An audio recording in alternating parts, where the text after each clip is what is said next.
краплі дощу на вікні, місто мовчить, і я теж.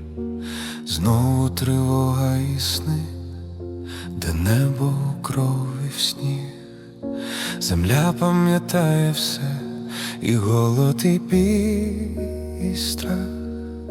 І знову приходить те, що спалює душу в прах.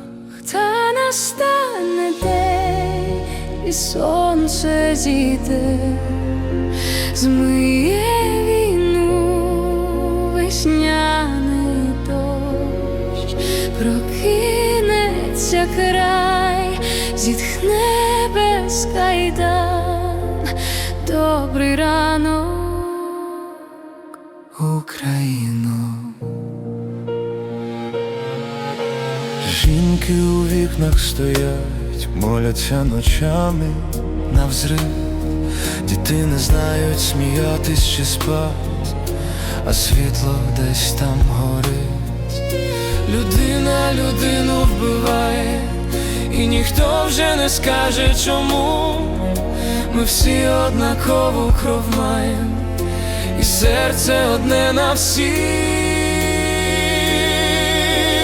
та настане день, І сонце зійде, змиє війну весняний дощ, прокинеться край, зітхне без кайдан. Добрий ранок, Україно.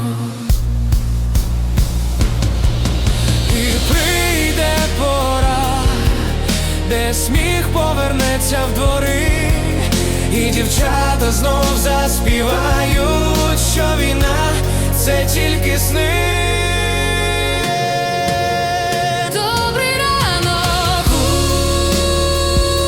Україно, мирний світанок гряде, хай навіть довга твоя ніч, світло твоє не згасне.